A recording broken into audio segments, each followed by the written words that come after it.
That's just. Hello and welcome to the good friends of Jackson Elias, an occasional podcast about Call of Cthulhu. Horror films. And horror gaming in general. And this week we are talking to Malcolm Craig of Contested Ground Studios. Hello, Malcolm. Hello all, how are you doing? Over to you, Scott. You've got the Right. running order. We didn't introduce ourselves, which we're shit about. Yes, I'm Scott Dorwood. I'm Paul Fricker. And I'm Matt Sanderson. And so by pretty much by definition, the leftover one there is Malcolm. Hello, Malcolm. Hello again. Right. So for those who haven't heard of Malcolm before, Malcolm is the brain behind Contested Ground Studio and the author of many fine games. Do you want to just run through what games you've designed, Malc? Yeah, well, I mean, pretty much. You say many, I think you do me too much of an honour there, Scott. Yeah, A-State was the first one that got published, then Cold City, and then Hot War, which we were talking about in your last episode, Yes. which is really fascinating to hear about, because I've not thought about the game for quite a while. So it was fascinating to hear the kind of perspective on it. Hot War still seems to be getting quite a lot of love at UK conventions, even though it's been out for a few years. It hasn't lost its luster. That's quite nice to hear, considering I kind of do absolutely nothing to support it these days. But perhaps you could tell us a little bit about Contested Ground Studios and how it all started. It started out myself and the talented half of Contested Ground Studios, Paul Bourne, who now does all the kind of graphic design work and all that kind of thing for Cubicle 7. Plug. I was lucky enough to know Paul from way back when a mutual friend who was in a band, and then I got to know Paul quite well. And I had this idea to do this game, which became A-State, and Paul said, well, we're going to do it on a website. I'll do some pictures for you, because he was starting to experiment with kind of like digital artwork and all that kind of thing. And things just kind of evolved from there, really. It was just the two of us with the very kind support of many friends. John Wilson in particular was the guy who kind of really supported us to get started. Gregor Hutton, all that kind of thing, and everything kind of like snowballed, and we were kind of just at the start of when sort of small press publishing in gaming was starting to become more of an accepted kind of thing. This was back 2003 when A-State came out, so we can like almost kind of hit the start of when that was kind of like feeding over from being very small in the kind of the late 90s into the early 2000s to becoming much more of a bigger accepted thing with creator ownership and self-publication and all that kind of thing. It certainly didn't look like a small press game, though, Malcolm. I mean, the production of A-State was very high. It was I think it was hardback and really pretty book. That was our insane not knowing what we were doing aspect of it. Paul had an amazing dedication to making the absolute best looking product he possibly could. I mean, Paul doesn't settle for, that'll do. It's always like, this has got to look the absolute best it can. And a lot of that came from Paul, but we really didn't then actually have a clue what we were doing. There was an assumption that if you wanted to make a success of a game, you had to go with a big printer, print a run of at least 1,000 copies, do it in hardback, make it a big book, all that kind of thing. And it was a really steep learning curve and a great learning process to go through, because that enabled us to do things a lot differently after kind of like becoming more associated with kind of certain parts of the kind of small press creator owned kind of part of gaming. It was really good. It enabled us to go on and gain from that experience and help others out actually as we went along. Yeah, because of course you were one of the founder members of the Collective Endeavour, weren't you? Yeah, that all started a night with several bottles of Jim Beam in a hotel room in Indianapolis at Gen Con, and it was basically the UK games contingent were there. There was me, Gregor Hutton, Matt Machel who did Covenant, Andy Kenrick I think was there who did Dead of Night, Ian McAllister who did Mob Justice, Joe Prince who did Contenders and all sorts of other great games. So loads of really talented people, and we're sitting around drinking in this hotel room, and it was just like, wouldn't it be a great idea if, they have stuff over here where everyone's collectively minded and all this kind of thing, and why don't we do that back in the UK? And drunkenly we said, "That's a brilliant plan. Let's do it when we get back." And again, one of us remembered through the drunken haze we'd agreed to do this, and the collective endeavour came out of it with an aim to try and, a big aim was to encourage people to say, look, you don't have to be White Wolf, you don't have to be, Pinnacle or whoever. I struggle to remember the names of games companies these days. You can do this stuff yourself, but don't lose your shirt. Don't spend more than you have to. You can do it through channels that aren't printing 1,000 copies of a giant hardback and nearly losing your shirt because the distribution company you're with, the guy who runs it runs off to Nevada with all the money or whatever it is, happens. So it was an aim to avoid people making the mistakes that we made. More specifically, I made, because Paul didn't really have anything to do with the games, and he didn't know anything about gaming and everything. So most of the fault with Contested Ground Studios lies with me. But I mean, that all started out around the same time as the kind of self-publishing revolution began in gaming, when the technology and the distribution mechanisms and the companies came into place to actually allow small press games to flourish. Oh, absolutely, yeah. Yeah. So I mean, do you think that there was kind of a renaissance of British gaming around that time, which came out of this? I think that there was something of a renaissance in. I hesitate to use that term. Something of a renaissance in gaming in general. I thought a lot of really great stuff came out of gaming at that time, particularly with designers who were kind of freed of this idea that you had to do the big games company, big format kind of thing. And a lot of credit goes to kind of a number of the designers, particularly over in America. Now, there were a lot of other people who laid the groundwork and did stuff, doing really different things in the 80s and 90s and all that. It's not to take any credit away from them, but the people who were a big influence on me were guys like Vincent Baker and Ron Edwards. For all the flack that Ron gets and has got over the time, Ron was a hugely positive influence on the idea of creator-owned games design and publication, and he influenced a lot of people in a very positive way. I mean, I know. Ron is an opinionated man and he sticks to these opinions, but I've had many great discussions with Ron, especially face-to-face at Gen Con. And I think he did a lot. Aside from the views he has on games and game design, he did a lot to really kickstart things, along with Vincent, as I mentioned, Paul Sega, who did My Life with Master, Clinton Nixon, all these guys, Matt Nixon as well, who did all these kind of early kind of first wave of, the 21st century creator-owned and published games. So in British terms, sorry, I'm rambling on a little bit here.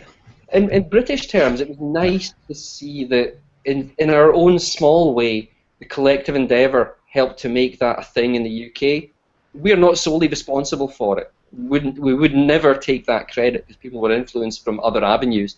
But it's nice to see we played a small part in a wider sense that, yeah, I can write something, I can publish it, I can get people together, we can cooperate and engage in a kind of mutual kind of exchange of writing and art and ideas and all these kind of things, and have something productive and worthwhile come out of it, and not lose vast amounts of money trying to publish a game that you might sell a few hundred copies, but you've got 2,000 copies sitting in your garage mouldering away. So I think we played a small part in that. I wouldn't like to take too much credit, and certainly not any significant credit personally for that. It was very collective is everything. It was very much a group of people working hard together. Well, it was a very encouraging presence, and I think even though the collective endeavour seems to have largely wound down these days, I think there's certainly been an influence there, because for example, if I go down to the London Indie Games Meetup nowadays, it seems like just about everyone there is developing a game, and a fair number of them are self-publishing. So some of them putting stuff free out online, some are going with the publishing model that the collective endeavour members did, of putting out small digest-sized books, but it suddenly seems to have become ubiquitous in the community. I think that's it, and it's a very encouraging thing. Is people it gets the shackles off. It's not just about the big companies. You put a PDF. You talked earlier about it's changes in technology as well as a kind of cultural shift. It's changes in technology have helped with that. Print on demand, digital printing. Easy availability of PDFs and ebooks, and the ability to sell and exchange those very easily. it's a kind of conglomeration of all these developments that were happening, has made it so much easier to have this, exchange of your ideas and all these kind of things. It's no longer kind of someone putting a little kind of advert in the back of a 1987 copy of White Dwarf saying, I have written my own game and printed it out on a Banda copier. Copies available for £5.60, postage and packaging, 20p, all that kind of thing. Yes. You're now able to do that much more easily. Yes. Even a few of the larger companies have started using the print-on-demand format now, so they don't have to worry about warehousing space. So it's technology that's been widely picked up across the market from top to bottom end. Yeah, and it's fascinating seeing that develop, because I think it's nice in a way that the game side of things was almost an early adopter of the idea of really, really taking to heart the ideas of what you could do with digital print on demand. And it's interesting now working in academia, is a lot of the kind of big academic publishers as well are coming round to this idea of, Oxford University Press, Cambridge University Press, all these kind of things. Many times when you order a book from them now, it's a print-on-demand book, digitally printed, and it just gets sent straight out to you.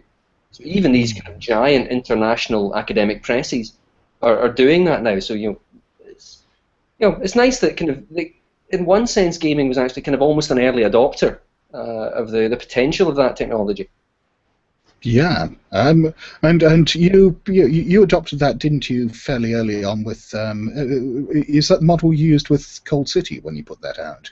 Yes, yeah. I must admit, we were very heavily influenced by the way that the guys in the States were doing it. As I said, Vincent, Clinton, Josh Newman, Ben Lehman, all these guys are doing that kind of stuff. And the potential of these much smaller, more kind of self-contained books that were really nice to look at as well. And I went around Gen Con and hoovered up all this stuff and shamelessly ripped off so much stuff. It's I think Tom Lehrer sang back in the 1950s. Plagiarize, let no one else's work of agearize. Which is exactly what I did. Really, I think the one person I always should tip my hat to is for Cold Cities, for Tim Kleiner. And he did The Mountain Witch, great game about samurai and betrayal and sacrifice and all these kind of things. And I played that and was like, oh, this is all about trust. Wow, that would be great for a sort of quasi-spy Cold War kind of game. And mercilessly ripped off that idea for Cold City. Absolutely mercilessly. I've seen this with your mechanics designs in Cold City and Hot War. You seem to have synthesized from a number of different sources, but kind of bolted the bits together in ways that work out very well, and tweaked and fine-tuned them over time and turned them into something really quite different. Well, I think Cold City especially is a kind of this horrible grafted together Frankenstein's monster of stuff that Ron did with Sorcerer. Stuff that Vincent did with Dogs in the Vineyard, certainly stuff Tim did with The Mountain Witch, stuff that Matt did with Dust Devils, which I still think is one of the greatest games people don't play enough. If there's a game people should play more, is Dust Devils, and Matt does not get enough credit as one of these kind of formative designers in that era in the early 2000s of bringing out games that were really solid. Dust Devils is a fantastic game. But I kind of took all these bits, and I think Cold City is almost an intermediary step. I think Hot War is mechanically a lot better. Yes. The rough edges are kind of filed off. Everything works well together. Cold City isn't bad, but it was part of a learning process, I think. And I think Hot War is better than Cold City in terms of the way it implements the mechanics. But it was nice that once you'd fine-tuned those mechanics, you then took them back and re-released Cold City with the lessons that you'd learned from Hot War. Because the 1.1 version of Cold City was much smoother because of precisely that process. Yeah, I think Paul was about to ask a question there as well. Also, yeah, I was just going to ask about the development of your kind of games. So with A-State, I'm not so familiar with A-State. I guess, I don't know if the listeners are, could you give us a kind of elevator pitch of what A-State is? God awful. God awful. I liked it. It has its good points. It does have its good points. The mechanics are a pile of steaming horse manure. It's absolutely awful. It's this dire, generic percentile-based twattery, to be quite honest. It's awful. The mechanics are rubbish. The setting, there's bits of the setting I really like. The stuff in it that I think this giant enclosed city. Urban spaces kind of fascinate me, which is where it comes from. And so this idea of this enclosed city that's suffering, it's suffering kind of entropy. Everything's running down, and it's this kind of like mashed together of all sorts of different technologies. I mean, the entire thing is a giant MacGuffin, really, in order to facilitate adventures, so to speak. But there is stuff to recommend it. But I look back on it now. Actually, I looked in preparation for this for the first time in years. I looked at a copy of A-State, and some of it I was like, my God, that is histrionic nonsense. What were you thinking about when you were writing that? It's like, some of it is just terrible. Some bits I think, well, that's actually quite good. I should have done more with that. And some of it is just embarrassingly bad. What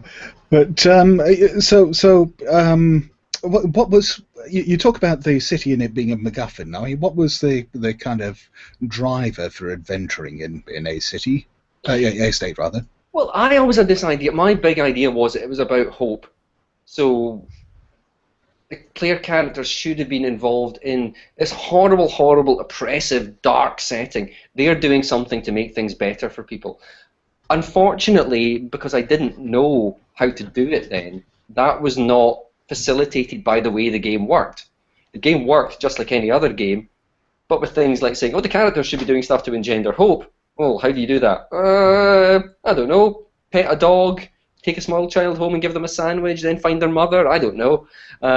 So it had, very little in the way. The mechanics didn't support anything that the game was actually about, which is problematic. But I didn't, when I was writing it from about 2000 to 2003, I didn't know. I hadn't really played any of the stuff like Dust Devils or My Life with Master or Sorcerer or anything like that at that point. So I wasn't I had a sense that there was something that could be done, but I didn't know how to do it.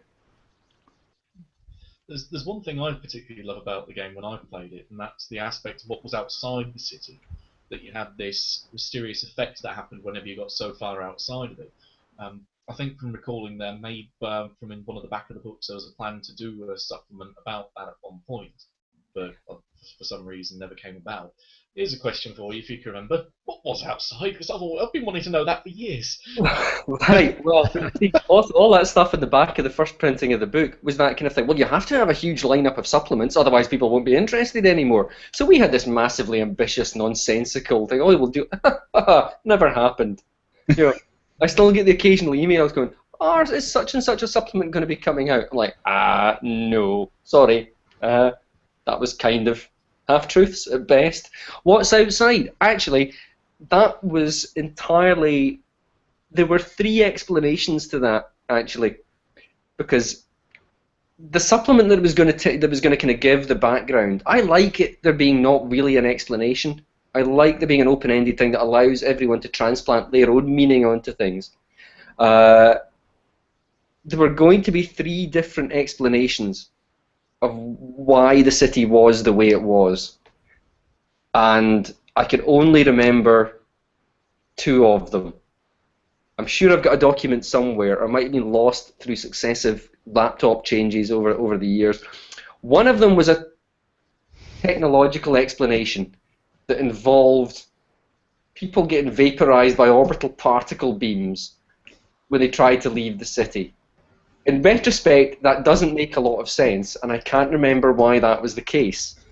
Another explanation was that, a kind of theological explanation, that there had been a war between God and anti-God. And for some reason the city was involved in this. And again, I can't remember why. So anyone looking for a rational explanation of what was going on, I'm afraid in the kind of 11 years since the game came out, I've kind of forgotten now. So people are entirely at liberty to make shit up as they see fit. I'm really apologetic for that, because I still get, as I said, I still get the occasional email saying, "Are you ever going to tell people?" I'm like, "Oh, it's been made out to be this big thing, and it really wasn't as big a thing as I wanted it to be, and all that kind of thing." So there is no truth. Just make everything up. The truth is out there, and it's up to you what to make of it. So basically, just like life. Yeah, kind of. You can be some kind of David Duchovny kind of character, and you do all that kind of thing. So make shit up is a mantra that Scott certainly lives by at the gaming tables. I mean, it's so much more interesting just making shit up than kind of having a book that says, and this is the way it is. Mm-hmm. This is the way the kind of Cold City and Hot War went. Like, there is no explanation. On you go, DIY kind of thing. I quite like the approach. It's been copied in a few other places. Like Delta Green uses it to explain who Stephen Owls is. There's Edge of Midnight that presents different ideas to why the world is like it is. What exactly is Seven in Vampire the Requiem? There's lots of different examples, and I think it's good that so the keeper can say that it could be this option, or they could even make it look out like option number one and actually sneak their own one in. And yeah, it's lots of opportunity for smoke and mirrors. So I like that. Yeah, or I mean, you could have it something like everyone's explanation is true, and there's a kind of you're playing a game where there's a comment on individual perception and how perception and reality are different and all that kind of thing. So I mean, I like this kind of just leaving things open and everything. Actually, there's a great game that's going to be coming out. One of the few games I've been keeping an eye on by a friend of mine from New Zealand when I lived out there called Steve Hickey, called Left Coast. And you can get a free kind of PDF copy of it, and you play characters who are science fiction and fantasy writers in California in the 1970s. And not only, and I can't remember if Steve has changed this in the intervening time, but not only are you a character who is an author, but all the other people around the table, you are a character in one of their stories as well. Oh, you're both a real person and a fictional character at the same time. To play that, we play tested it a couple of times out in New Zealand. It's gone through many evolutions since then, but the basis of it of being a kind of about science fiction writers in this kind of Philip K. Dickian kind of mold in early 70s California is brilliant. And the most genius part of the game mechanics is that when you name your character, character must have a random initial somewhere in their name. Nice. So my playtesting one was a guy called K. Joshua Fresnel, who wrote these John Norman-esque, bombastic, right-wing, misogynist fantasy novels, and had a talking dog called Benito. Anyway, so there we go. It does sound like Valis, the role-playing game. It pretty much is. I mean, Steve was very heavily influenced by kind of like Dickian kind of stuff, and it's worth checking out. It's in a playtest form. It's a really interesting game. Yeah, cool! Yeah, same here. Can't wait to get my hands on that. So we've kind of skirted around Cold City and Hot War a bit. We discussed Hot War in quite some depth in the previous podcast, but we didn't go into Cold City that much. I mean, would you mind kind of introducing people to what Cold City is if they aren't familiar? Yeah, I mean, Cold City is essentially just a game of trust, betrayal, and hunting monsters in Berlin in 1950. I mean, that's pretty much it. As you play, as you talked about in the last episode, you play characters who are part of this kind of multinational outfit who are secretly hunting down the remnants of Nazi weird technology experiments during the war. And I mean, there's loads of conspiracy theories about kind of secret German technology during the war. And I find myself both kind of fascinated by and repelled by conspiracy theory. On one hand, it's fascinating. On the other hand, it's so ludicrous, just some of the lengths and contortions people will go to. But Cold City essentially draws upon a lot of the conspiracy theorizing about German time travel experiments and UFO experiments and all these kind of things, and draws upon that and weaves it into the real Berlin of 1950. Years before the wall is built, there's still a certain level of cooperation between the Soviets, the French, the Americans, and the British, and part of that is this secret police organization, the Reserve Police Agency, which is modeled on the one organization that actually existed all the way through the Cold War as a collaborative venture between all the four sides in Germany, called the Berlin Air Safety Center, which was an air traffic control organization that was manned by the Soviets, the Americans, the French, and the British all the way through the Cold War to monitor air safety going in and out of Berlin. So it was modelled on that kind of idea, only a secretive version. But I think a big part of it was about the Cold War. It was about my interest in the Cold War and spies and all that kind of thing. But there was a point about it that, in many ways, the characters are they're very much anti-heroes and almost the bad guys in a certain way, because the monsters themselves, it's not intended to be these kind of faceless, they're horrible, kind of like Waffen SS creations, that kind of thing. They're victims as well. Yeah. They're victims of, they're just as much victims as, other people who suffered in real life. But these are fictional, representations of that. But they're just as much victims. And these people are going around hunting down, creatures and creations that, didn't ever want to be the way they are. So that was a rather long-winded kind of description. It's Berlin, it's 1950, you're hunting monsters, you're kind of like spies. Everyone ends up shooting the Soviet guy for some reason. The German guy in the games that we played, yeah. And this sort of led on to Hot War, didn't it? I mean, Hot War is at the very least the spiritual successor, if not the actual kind of canon successor to the game. I think it's very much. I always intended it as a thematic sequel. You can take it as a direct sequel to Cold City, but also thematically it works, and it follows on from that, and then brings the timeline forward slightly. To the early 1960s, which are a fascinating period within the Cold War. You have the Cuban Missile Crisis, you have the Berlin Crisis from 58 to about 62, and then you have the building of the wall, you have the nuclear threat between the Soviet Union and America and all that kind of thing. And in our world, the Cuban Missile Crisis was resolved and leads to détente and leads to a thawing of relations and all these kind of things. In the world of Hot War, it doesn't. Goes badly wrong, as you said last night, and miraculously London isn't hit by multi-megaton nukes. There's a bit of a MacGuffin for you. Why? Why would it not? Why would London not be? Well, London is really badly damaged. London is meant to be like Grozny during the First Chechen War. It's meant to be in that kind of condition because there were ground battles and everything fought there. So it's still pretty ruined, but people still live there.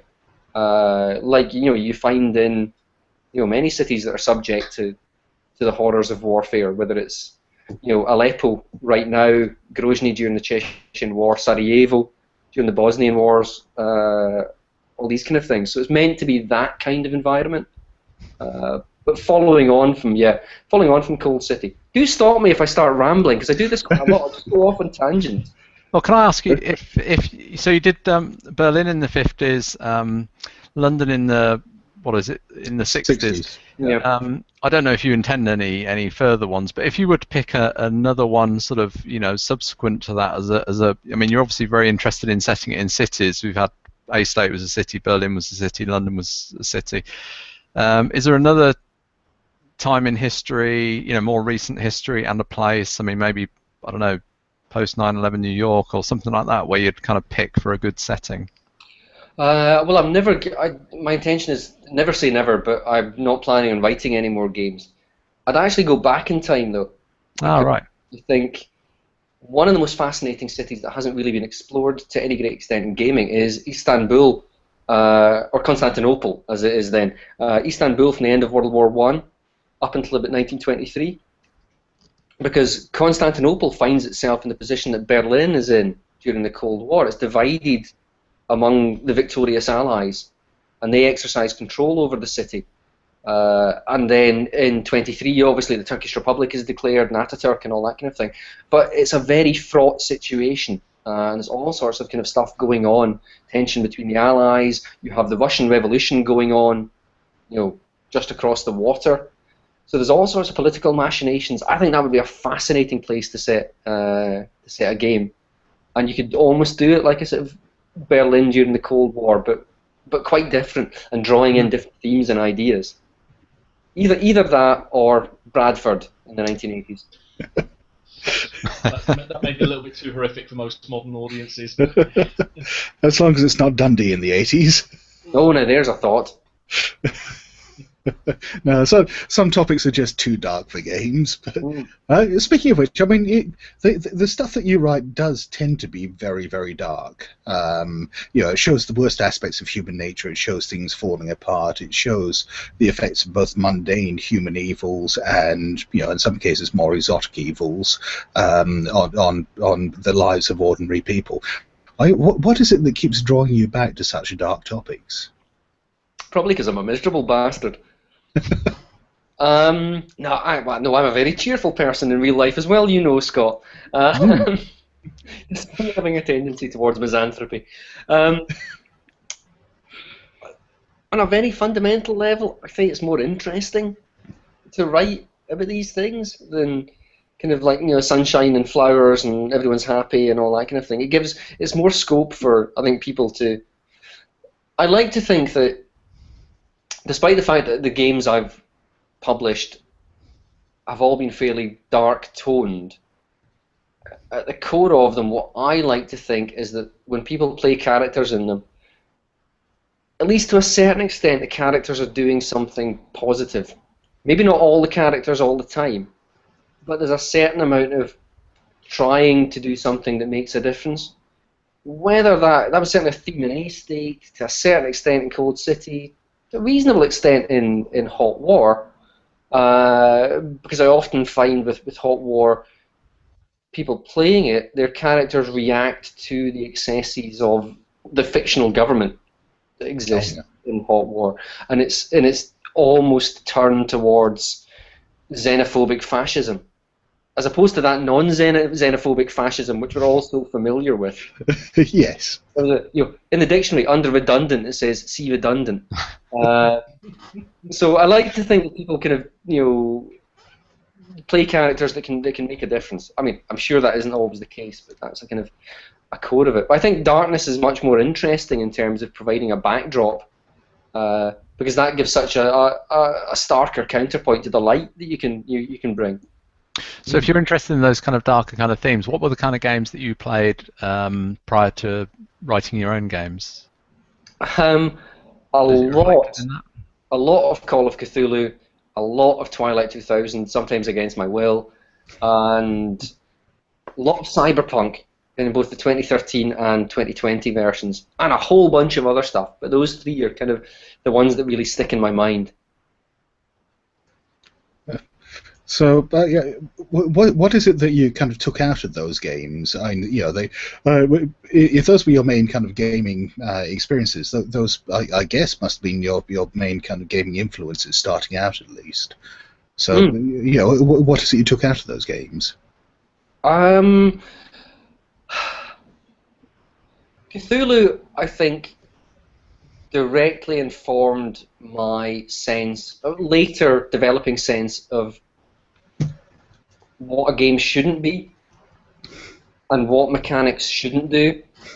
And Twilight 2000 is a more interesting one, I think, because Hot War is the direct reaction to stuff like Twilight 2000 and a lot of the post-apocalyptic games that existed in the 80s and 90s. Twilight 2000, the god-awful price of freedom, stuff like that, post-World War III kind of stuff, that were really, not wishing to insult any of the designers of those games who may still be out there, but they weren't very good, and they were a bit right-wing. In fact, some of them were really right-wing. Just a tad. Yeah, just a tad. Like Twilight 2000, it's a bit of a gun fetishist wet dream. And Hot War is a direct reaction to that. I wanted to write a post-apocalyptic game that didn't present this, very deliberately, I make no bones about it, that didn't present this right-wing, gun fetishist, macho view of the apocalypse. I wanted it to do it slightly differently. Twilight 2000 had that influence. Cthulhu is something else we can discuss. I understand you guys occasionally talk about the Cthulhu in this thing. Every now and then. Yeah. Yes. A little bit. Well, let's get you back on that thread then, Malcolm, and talk a little more about that. Okay, you need to ask specific questions, otherwise this rant. What were your thoughts on why the Call of Cthulhu's game wasn't working for you in terms of mechanics? because the mechanics do nothing to support what the game is about. I mean, What would you say the game's about? well, I mean, the game is about kind of the futile nature of man's resistance of a much higher and more powerful force. And the mechanics do nothing about that. You know, doing spot hidden, library use, all this kind of thing. It's like all this, fiddling about with spot hidden. I think is the most ill-used skill in any game ever. The amount of games that and this is purely coming from my personal viewpoint. I know many people out there thoroughly enjoy Call of Cthulhu, and I'm not saying their fun is wrong. I'm not saying you shouldn't continue to have fun playing the game. However, I think it's crap. It's a rubbish design game. I think it can be improved vastly. I understand that 7th edition is doing interesting things. Good save, Mark. I have not spoken to the authors, but I understand good things are happening on that front. But it does nothing to support what the game is about.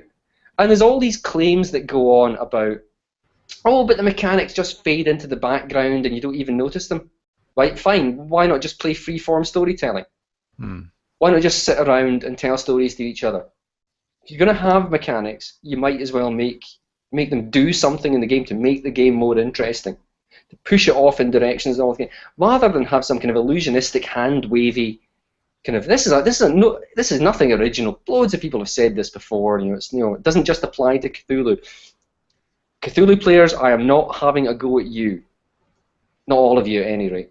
But it's that kind of when you get the pedantic keeper, like make a spot hidden roll, okay, fail, right, make another spot hidden roll, pass this time, okay, I failed again, right, someone else do it, right, they failed. An hour later, you're still poking about, going, okay, I'm going to look in the desk drawers again. Do I find anything? No, right. This has been an hour.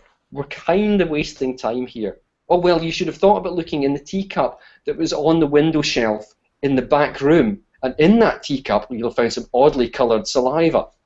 Right, okay. We've just wasted. Why didn't you just tell us that and get us moving on? That kind of thing drove me nuts. Maybe this is just an experience of the GMing that I was kind of subjected to. Yeah, to be fair, a lot of that does sound like shit GMing. Oh, without a doubt. But I don't think that the game mechanics, and this applies to so many other games, do anything to discourage that.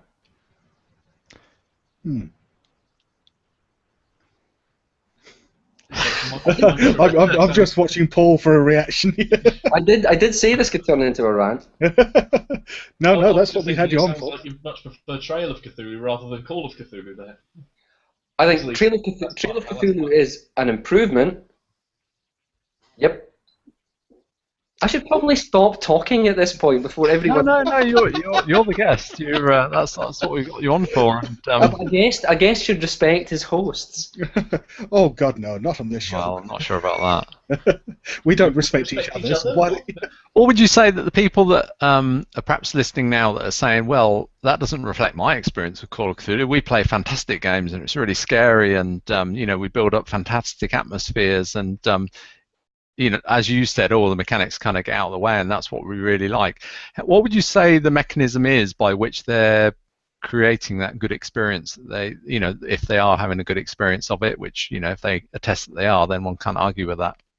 I think you've got a bunch of friends who know each other, who trust each other, aware of what each other likes, and are good at telling stories that they can all collaborate on. I think we shouldn't take. I mean, I shouldn't take away from that. If you're having a fantastic time playing and you're enjoying the stories you're creating, brilliant, push on. But I think in a lot of cases, whether my own experience or that I've heard about, and admittedly this is a lot of anecdotal stuff, and my knowledge of Cthulhu playing is limited to my own experience, as it has to be. I think that's less to do with the game, and it's all to do with the people. But which is, I mean, like any gaming situation, if you've got to have good people, around you in order to make it work. Yeah. But I think that's more of a testament. It's not a testament to the way that the game works. It's a testament to the people who are playing it. And would you say that Cold War and Cold City? No, Cold City and Hot War, get it the right way around, are in some way a kind of response to those frustrations with Call of Cthulhu, and a way of doing Call of Cthulhu, potentially kind of running Call of Cthulhu games better? Because I've certainly heard people say that. To a certain extent. I mean, I think there is a sense that I want, having learned from a lot of other much better games, actually, than the stuff I've written, I would suggest, that, you know, the mechanics can be in the service of telling an interesting and fun and exciting and engaging story. And that's what the stuff in Cold City and Hot War is there to do. It's there to make the story interesting, to be in the service of the players sitting down and to like, right, here is a bunch of stuff that will support what you want to do in telling an interesting story, creating an interesting situation, and having fun around the table. Now, admittedly, that might not work for everybody, but yeah, that was the kind of almost the reaction to it. Cool. I mean, we've talked a bit just now about the kind of influences on mechanics and so on, and the influences from games. But I mean, you've obviously been influenced by a lot of other stuff as well. I know from previous interviews and from talking to you that there's a lot of kind of science fiction you've drawn upon. But I mean, also you're a historian by trade. I mean, surely that must inform, particularly the fact that you've done 2 historical games. That must inform your gaming a lot. Yeah, I mean, I think so. I mean, it's the Cold War kind of fascinates me, is this period of, in many ways, I think, and there's a good segue here, actually, I think, the Cold War is a very Lovecraftian situation. Nice. Ordinary people on the ground, like you and me, were at the mercy of powers they simply could not comprehend and couldn't resist. The threat of nuclear warfare is something that is essentially Lovecraftian. The threat is so awesome, and it's so huge, and it's so irresistible to the ordinary person on the street that you're almost in this Lovecraftian situation, I think. Yeah, I can see that. It's kind of, rather than the things outside your attic window, it's the mushroom cloud, it's the fear of all that happening, which in the 70s we were kind of living with. That kind of, the 70s and 80s, certainly. Mm. Yeah, well, I remember you, Malcolm, talking about the effect that Threads had on you, and again, that seems to have, even though it's not a Lovecraftian horror, it's again that same kind of thing of, cataclysmic apocalypse of, forces that humans have powerless before. I think so. I mean, my parents, growing up in the 80s, I remember seeing the women's peace camps at Greenham Common and the protests at Molesworth and everything, when American cruise missiles were being brought into the country and everything. And I think it was about 10 at the time when Threads came out, not really understanding what it was about, but sensing that people were terrified of this, what I now recognise as the kind of the building rhetoric of the Reagan administration and the tension with the decrepit, ill old men who are running the Soviet Union. And my parents allowed me to watch Threads, which is, I think, alongside Peter Watkins' War Game from 1965, they're the 2 most terrifying bits of cinema. And Threads, I think, especially, is incredibly visceral. It's a horror film. It's just awful, this depiction of the post-nuclear environment in such a stark and unflinching way, which is kind of like what Watkins did on a much smaller budget back in the 60s. But the BBC, of course, never aired it. They wouldn't allow it to be aired until 1984 because it was felt to be too frightening. And it was only aired at the time Threads was being shown. So certainly films like that, and kind of the sense of kind of growing up during the kind of latter stages of the Cold War, has certainly informed a lot of the writing that I've done in kind of games terms. But I mean, the horrors outside the mundane, well, not mundane as in every day, but mundane as in human horrors of nuclear war that you've drawn upon do often seem to have something of a Lovecraftian edge. I mean, did that come out of you playing Call of Cthulhu, or did that come out of reading Lovecraft himself? I think some of it comes out of reading Lovecraft, because I mean, you can say a lot of things about Lovecraft, but he was a huge influence on the development of fantastic fiction in the 20th century. So certainly, I mean, I was looking at them just before this interview over on the bookshelf that's just over there. off camera. I've got my battered old 4-volume collection of the complete H.P. Lovecraft, almost. And yeah, I mean the spines are all broken and pages are falling out and all that kind of thing. But I think it'd be massively disingenuous to deny that a lot of Lovecraft's writing works its way into game stuff I've written, whether it's directly or by influencing other writers. Well, what aspect of Lovecraft's work is it there that kind of clicked with you? I think it's a sense of Lovecraft in many ways was a bad writer. I don't think anyone denies that. He could be an absolutely awful writer. But he had a sense of this cosmic, overarching, overwhelming horror. He was very good at creating this sense of, essentially, we are powerless in the face of... I mean, just like we find ourselves powerless in the face of a lot of stuff that goes on in the world today, Lovecraft was very good at articulating that sense of powerlessness and fear and just almost awe in the most traditional sense of awe at what was kind of going on, not kind of like oh, that was a great hot dog, as I mean, that was an awesome hot dog, that kind of thing that Eddie Izzard would say, but the sense of awe at the hugeness and importance of universal forces that you can't possibly do anything about.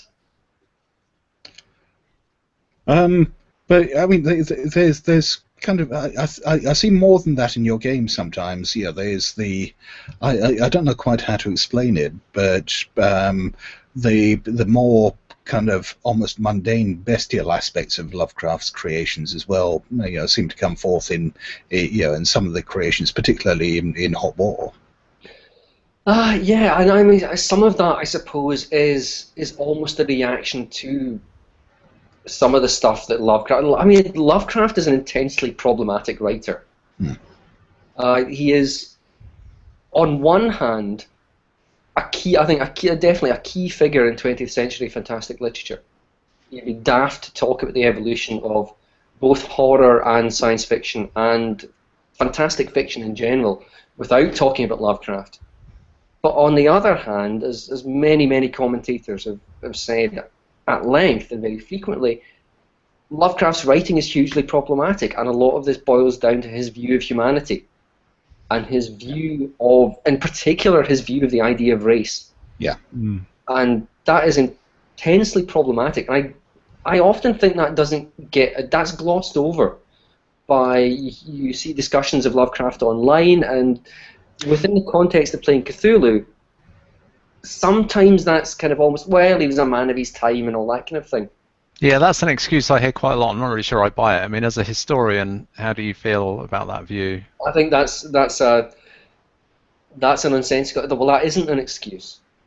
The idea of something being a man of his time, that kind of implies that everyone was doing it. And you look at the era Lovecraft was writing in, that's not true. It is an era of an evolving. We look at America. It's an era of the roots of the long civil rights movement.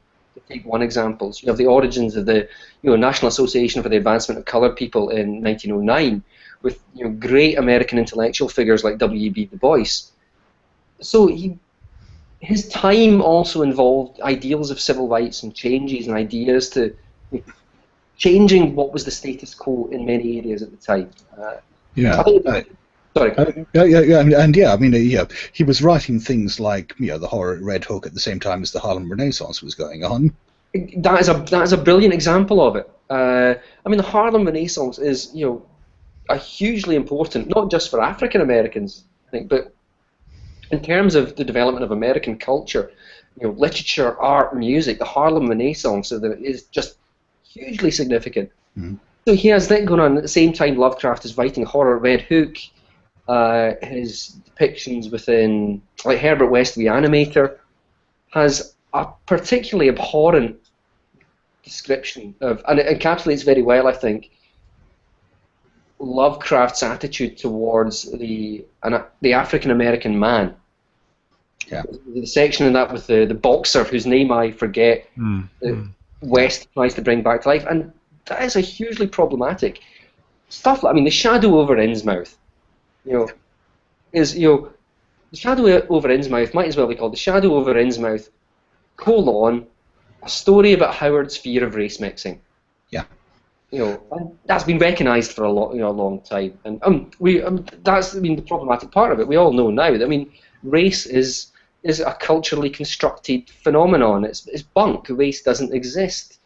But Lovecraft fundamentally believed in these racial ideas about the inferiority of African Americans and of other groups. I mean, when you look at stories like the Call of Cthulhu, his depiction of ritual and sacrifice and all that kind of thing are couched in exactly the same manner that the worst racists of the early to mid 20th century describe native peoples in the South Pacific, in Africa, wherever.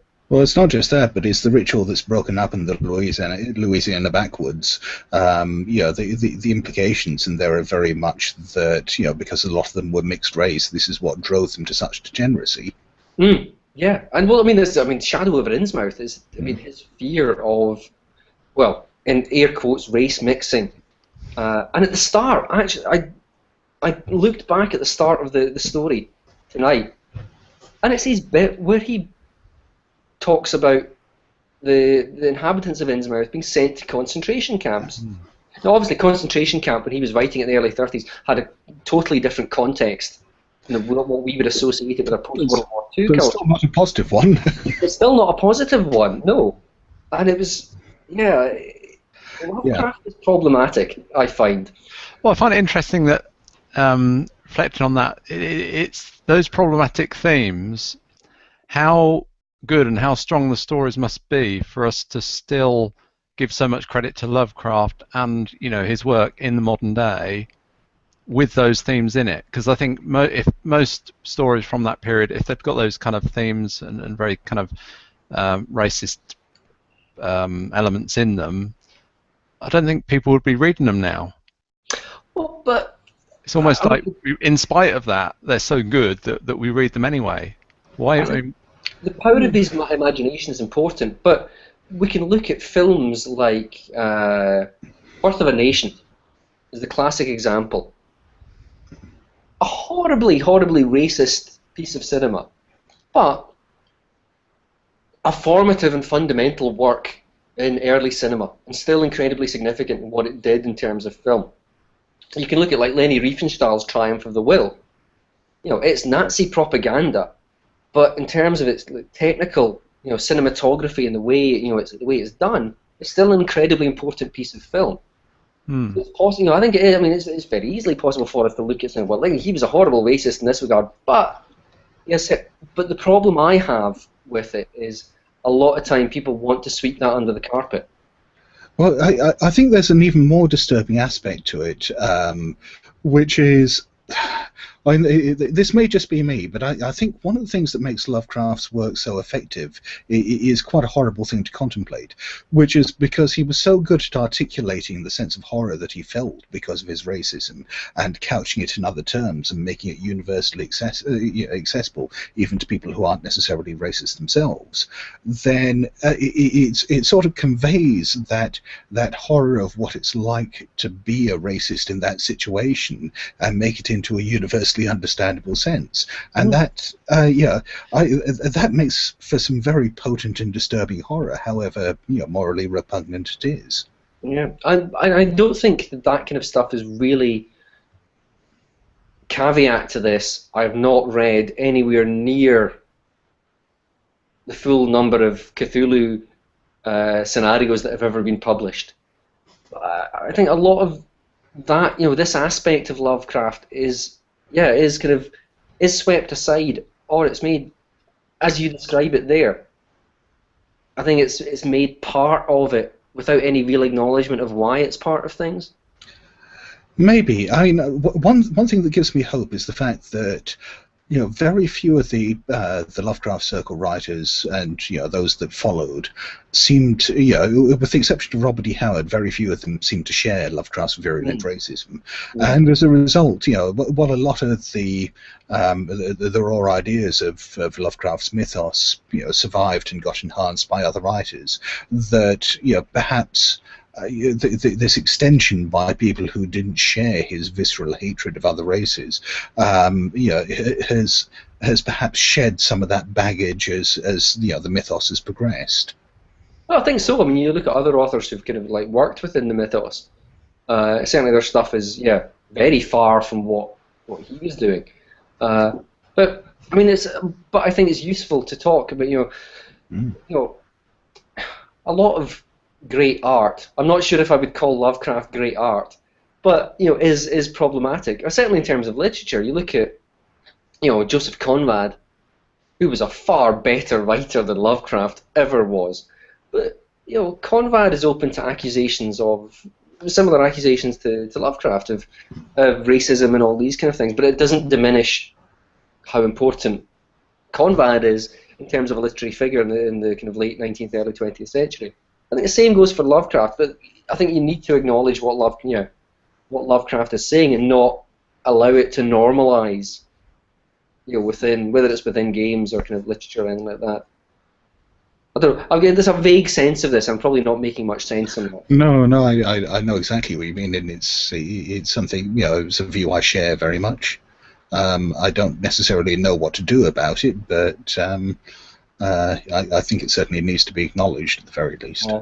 More games that don't involve actual supernatural stuff. There's a thing that revolves around human horror. What you'd like to see more games that do? More games of Cthulhu actually that is less to do with there isn't this explicable it's a supernatural going on and all that kind of thing. But I think Cthulhu is an interesting environment. It's an interesting space to work in, and having stuff that talks about kind of less of this Lovecraftian, universal horror and focuses more on the human side of things would be interesting. Maybe I have no idea if that would actually work in the game because I've not played Cthulhu for a long, long time. But there's certainly a few supplements, one-shot adventures and one campaign I can think of where there's not what could be considered a mythos threat in there. There's plenty of supernatural threat, but it's just replacing one splat of bad guy with another. But none that I can think of that are purely human. Well, having a Cthulhu game without any supernatural element, I think, in my experience, which is limited, just really annoys people. I think you've sold all of us now. No, really, I mean, my one experience of doing that, and these were close friends, and it really annoyed them. Oh, yeah, I think I know the story you're talking about. If you want to share it, I'd love to hear it again. Well, very, very briefly. It was back years and years. I mean, we're talking about, God, it must be like 18, 19 years ago. So White Dwarf back in the day used to do some really good condensed, short, concise Call of Cthulhu scenarios in them. And there was one from a really old copy of White Dwarf from the 80s called the Surrey Enigma, where it's set in Surrey in the 1920s. And so the player characters we came up with were one was a journalist, the other one was the journalist's slightly louche, artistic kind of Bloomsbury set kind of mate. And I can't remember who the third guy was. I think it was just some kind of random hanger-on. Usually, I think British Call of Cthulhu game in the 1920s, been in the trenches and went a bit nuts and still carried a Lee Enfield around, or something like that. Anyway, so they get sent down to the newspaper editor. Stories of witchcraft in Surrey. They're sent off during the summer to investigate this, and so I decided, this is an interesting start off. So. They're sitting outside a pub having fruitless search for anything. Everyone's going, E-U-R, it's been a long time. They're in Surrey. Why are they speaking in South West Country accents? Who knows? But I did that anyway because I didn't know any better. And they're all going U-R, Bayek, all these kind of things, mixing every part of England into the. And so they got nothing. And they're sitting outside this pub. And this is actually in the Surrey Enigma itself, but I kind of ran with it. And a car goes past. It says black, I can't remember if it's a Bentley or a Rolls Royce or something, windows all up, and 4 guys sitting in it on a hot summer's day with black coats done up to here, black hats on, big beards, and they go drive. And immediately, the players went, "We're going to follow them." So they jumped in their Bentley. The Luce artist guy's Bentley was a kind of like Wolf Bernato Bentley boy kind of character, and off they go down there, and they follow them down to this old mill in the woods and all that kind of thing, and like, so they end up spying on them, and they're in this room, reading from some scrolls and doing strange things with like candles and all, and they're like, right, okay, there is definitely something going on here. In the interim, there was another bit of this where they investigated this kind of like Victorian folly on top of a hill. There was this kind of tower, and lights had been seen there at night and all that kind of thing. And this was part of the witchcraft kind of rumours. And it turned out that the lights it was a fire that had been lit by these 4 children and a dog. Yeah, and it took a few minutes before, hang on, that's the famous 5. Yeah, they've been in the area as well. But anyway, so they end up, these guys go away and they break into this mill, and look at these scrolls and like these books with all these strange kind of things and all that kind of thing, and they steal all this stuff, but they get rumbled by these guys who come back. So there's a chase through the lanes of Surrey at about 20 miles an hour in a couple of old Bentleys, and one of the guys that's chasing them, the guys with the black coats and everything, leans out with a Lee Enfield and starts shooting at the tires of the investigators' Bentley. Oh. So the kind of like the slightly addled trench guy gets out his Webley revolver and starts shooting back and kills the driver, like totally dead-eyes him while going down their car veers off the road. They get out and just kill them. These guys are like just gun them down or hit them with spades or whatever, and all kind of hide their car underneath a haystack and hightail it back to London, never to mention this ever again. But with all the stuff that the guys... So next day they're in the guy's apartment in Bayswater or something like that. Front page of the Times, Jewish academic slain. Brutal murder in Surrey countryside. And the interesting thing was there was no supernatural element, because the most suspicious people in any Call of Cthulhu game are the investigators. They're the ones that go around messing around with strange books. They're always carrying guns and killing people for no apparent reason, asking strange questions, behaving in increasingly bizarre ways. Investigators are the most suspicious people in Call of Cthulhu, and all these guys were another bunch of investigators who were also there investigating these rumours of witchcraft. Huh. And it was the assumption inherent in, because the players knew we were playing Call of Cthulhu, they automatically assumed these guys are cultists, and they just lapsed into that mode. And there was never any supernatural going on at all. It was a false lead, but they were just another group of investigators who were investigating exactly the same thing, and it led to essentially 4 guys getting killed and buried under a haystack, and Scotland, Inspector Knacker of the Yard is looking for the perpetrators of this heinous crime.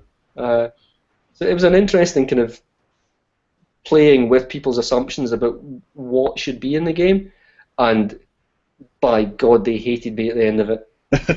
So annoyed.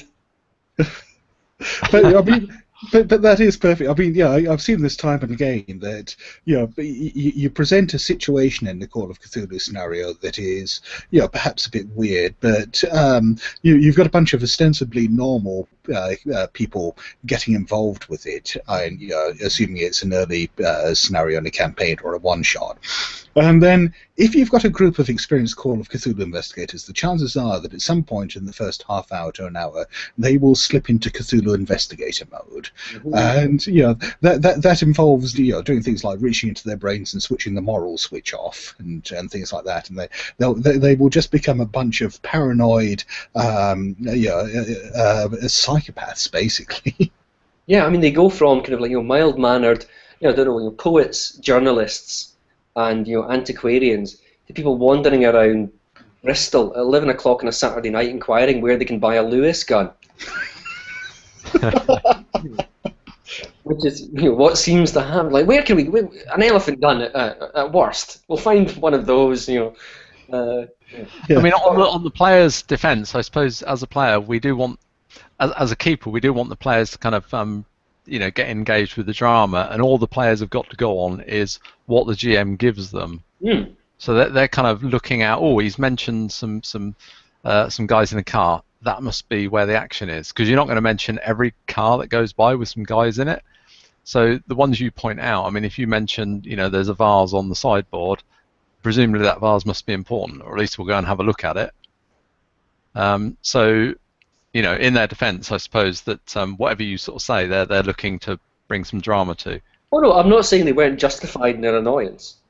I think they were entirely justified, but it wasn't really bait and switch, because I never went, and there's going to be some grim, horribly gribbly monster. It was just that kind of assumption, because you're playing Call of Cthulhu, there is going to be a supernatural explanation, or a kind of. Yeah, I don't see the need to be annoyed at you. I mean, that sounds like a pretty fun game, to be honest. But so as players, they were annoyed at you. Yeah, no, but it was interesting to see the assumptions at work. I think that's the interesting part of it. Yeah. And I would have probably done exactly the same thing. Mm. That sounds like a good technique that I'm tempted to use now at the start of a longer campaign if I run one at the likes of the MK Club. Start off with that first session being, right, so 2 days ago it seemed like a good idea killing these bunch of suspicious people. Now you're on the run, what do you do? Yeah. Knacker of the Yard is now after you. Yeah. But yeah, I think there's an awful lot to be fun, a lot of fun to be had in Call of Cthulhu, in scenario writing and GMing, with just completely fucking around with the players' expectations and perceptions.